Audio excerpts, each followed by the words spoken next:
Against COVID-19, the health authorities say that the country was seeking to increase uptake to achieve herd immunity to protect citizens against any future national and global spikes. 52 teams have been dispatched for the 5-day exercise in the Ga West district, with a target reaching 10,000 people by Sunday. Here's Greater Accra Regional Director of Health, Dr. Charity Sapong. The districts have been asked to, intensify their social mobilization activities, interact with the populace, give them adequate information, recognize within those districts individuals that will spearhead the vaccine acceptability. And we want to believe that by the time we are done on Sunday, we will get what we are looking for. Now moving on, Chief Director of the Ministry of Lands and Natural Resources, Professor Patrick Adbenyisali, has again refuted claims suggesting that the ministry engages the services of land guards to assist in reclaiming encroached government lands. This is after Mr. Alhassan Zuihini, the Member of Parliament for Tamale North, alleged that the Chief Director of the Ministry of Lands and Natural Resources had confessed that the government had entered into a contract with land guards to protect state lands and retrieve encroached government lands. Appearing before the Public Account Committee on Wednesday, however, the Chief Director said it only engages state agencies. And involved in all kinds of criminal activities. I can't imagine me saying that government uses land guards, to reclaim land. That cannot be possible. Chief Director, who is a land guard? I don't know. With the deepest respect, the chairman it amounts to say that the police who give us security in reclaiming and protecting government land could be referred to as a land guard. Yes, of course. Like we say Galamsey. Once we mention Galamsey, everybody knows that it's illegal mining. Well, the MP, Mr. Suhini, said the minority side will demand details of the full contract with a private entity the ministry earlier engaged. If the ministry is not protecting their own land, but is using another person or entity to do so, what does Section 7.1 of Act 999 call that? So It is neither here nor there. They must, as a matter of urgency, submit the contract that they claim they have with Enoch Holdings. As for that contract, whether they submit it willingly or not, we, the members of the minority, at least on the Forestry Committee, will use every legal means possible to get them to submit it.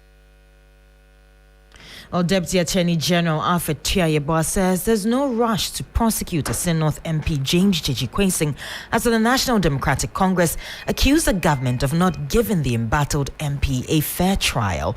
On Wednesday, the Court of Appeal, in a unanimous decision, dismissed the application by the Asin North MP to stay proceedings in order to halt the daily hearings of the criminal trial.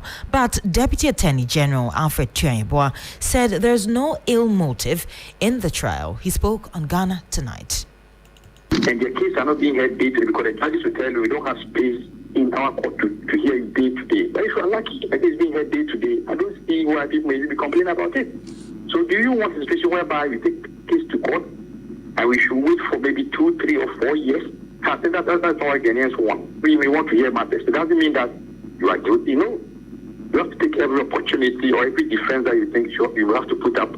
But that doesn't mean that we should set a certain timeline for MPs, timeline for the common farmer, timeline for the teacher. No, equality before the law. Meanwhile, a professor of law at the University of Ghana Law School, Apieje Tia, says the MP is not being given a fair hearing. Now let's still stay in court because the Supreme Court has dismissed an injunction which sought to stop the Speaker of Parliament from allowing the consideration of the anti-LGBTQ bill to proceed in Parliament. A 9-member panel chaired by the Chief Justice Gertrude Tokonu unanimously held that the applicant failed to convince the court to grant the injunction. An advocate against the bill, Professor Teshiwa Menu, expressed disappointment at the ruling. Lord Eduasare reports.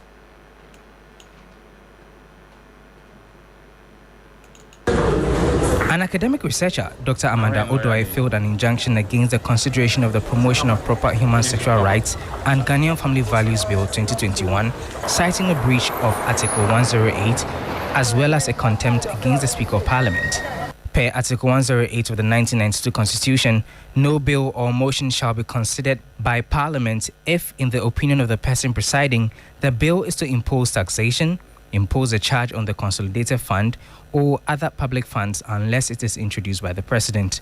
Reading the ruling, Chief Justice Tokonu noted that the court had not been convinced to injunct the Parliament's consideration of the bill. The contempt suit against the Speaker of Parliament, Alban Bagbin, was however withdrawn after the Supreme Court dismissed the application. Professor Teshiwa Menu, an advocate against the anti-LGBTQ bill, reacted after the ruling. This was always going to be difficult. This is a case of first impression. The courts are usually quite reluctant to interfere in another branch of Parliament. So we're disappointed, but this is not the end of it. We've made our concerns several times. So we have a substantive, the bill has not been passed. So today, all these issues were procedural. It was about the manner in which it was being done. But there are substantive issues about the content of the bill, and we'll get to that later. Now, moving on, the steering committee of the ruling and New Patriotic Party is expected to meet today, July 20, to decide on the modalities for the Special Delegates Congress slated for August 26. The said Congress will trim the number of flag-bearer hopefuls ahead of the National Delegates Congress slated for November 4. But some of the aspirants have petitioned the steering committee ahead of today's meeting. Ashanti Regional Bureau Chief has been telling us more on the development. It was rumored that the steering committee, was thinking about having this whole, election decentralized. But per what we are gathering, today they are expected to present the petition to the steering committee. I've already mentioned that 9 out of the 10 aspirants are of the view that the election should be centralized and not decentralized. So they are going to present a petition to the steering committee. What I am picking, if it is anything to go by, if the steering committee refuse or insist that the Special Delegate Congress should be held in all 16 regions, then I wouldn't be surprised, because per what we are picking among these aspirants, they will withdraw from the race. And that's all for the 6 a.m. bulletin here on 3FM 92.7. My name is Judith Awortwi Tandoh. Do stay tuned for the rest of our programs.